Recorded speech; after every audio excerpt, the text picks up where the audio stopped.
Let me introduce our first storyteller. You may know him as a local head and neck surgeon.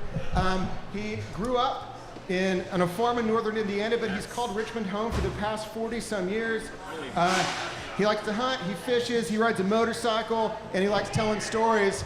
The man is Dave Jetmore, and his story is A Christmas Goat. I give you Dave Jetmore. Thank you. Can everybody hear me? Yeah. All right.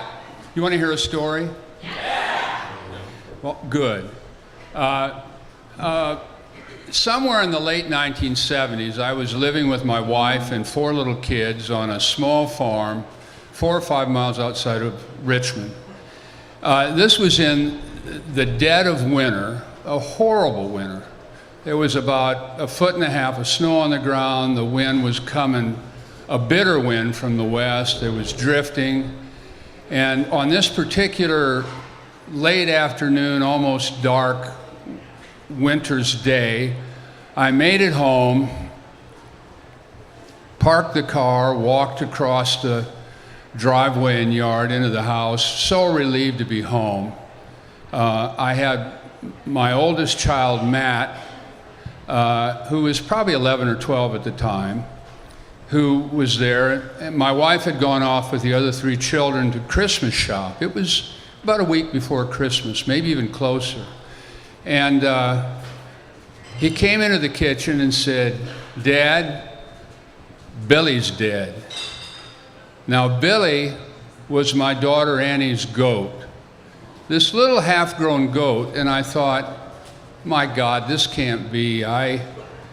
Surely, maybe the goat's just sick. So I put my coat on, Matty put his coat on, we go out to the barn, and sure enough, this goat is literally stone dead. And he must have died that morning because he's frozen solid. And he's frozen in a standing position. I mean, his little legs are outstretched, his head's up, his eyes are open. He looks like a goat statue. Now, a really good parent, an A-plus parent, would think, what a perfect time to teach a child about death, life, immortality, all those other things that I didn't want to talk about because I'm not an A-plus parent. I'm kind of a B minus sometimes. And I was having a C-plus day.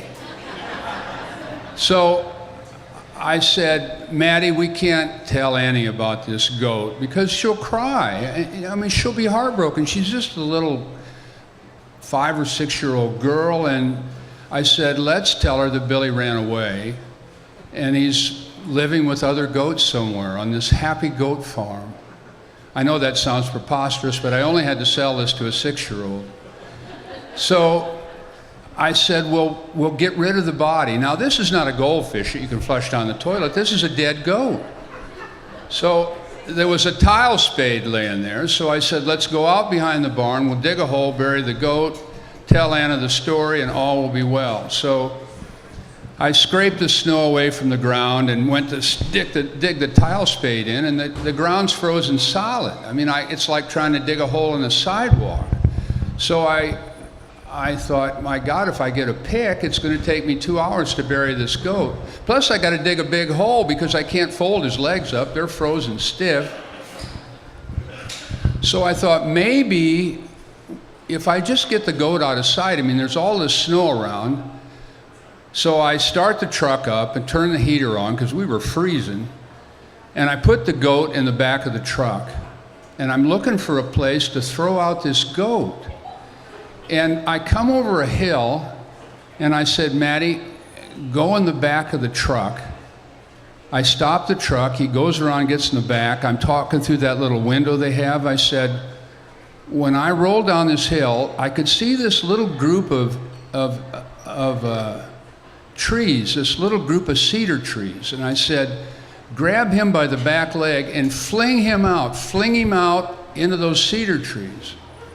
Well, when I give you the signal, so we roll down the hill and I lower my arm and I see out of the corner of my eye this goat flying and the wind's coming. The goat kind of makes a chandelle and just lands head down in a snowdrift. It's just his butt and hind legs sticking out horizontally. And I thought that wasn't the effect I was looking for. I wanted better concealment. So I thought, the truck stopped, I put the blinkers on, I climb out, climb over this barbed wire fence, wade down to the snowdrift and get this goat. Because I knew, sure enough, my daughter would ride in the school bus and recognize this goat butt sticking out of the snowdrift.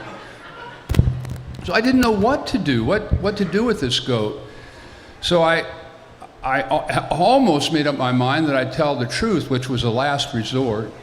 And I'm out in the country when I come to this little country church. It's a beautiful little country church surrounded by snow. And there are no houses around, just this church. There's a graveyard behind. And in the front of this church is a nativity scene. And it was beautiful. There was the baby Jesus in the middle, and then there was Mary and Joseph with the baby. And over here were the shepherds who were guarding their flock. They had their sheep. They even had a little burro. And then over here on the right were the 3 wise men who'd come from afar. And I noticed that the wise men only had 2 camels. And those camels were almost exactly the same size as Billy. So I pulled the truck off the road into the side beside that nativity scene, and 2 of the wise men, they had their hands up, they were holding these little rope halters from their camels. And the one wise man, he just had his hand up, it was empty. So we dusted Billy off, cleaned all the snow off of him, and I crept around there and put him right with that wise man. I think it was Balthazar, the one that came from Egypt with the myrrh. And his outstretched hands perfectly fit that little goat beard. And Maddie and I got back in the truck, and I backed up and I just shone my headlights on it. And Maddie looked up at me and he said, "Dad, that's beautiful." And it was that goat made that nativity scene. It was crying for a goat. And we were so happy. We were driving down the road, and the last I remember of this story, Maddie looked up at me and he said, "Dad, do they allow goats in heaven?" And I said, "Maddie, if they don't allow goats in heaven, I ain't going." And he said, "I ain't either, Dad." We didn't really realize the theologic implications of what we'd said, but it made us feel loyal to Billy. No man or goat left behind. Thank you.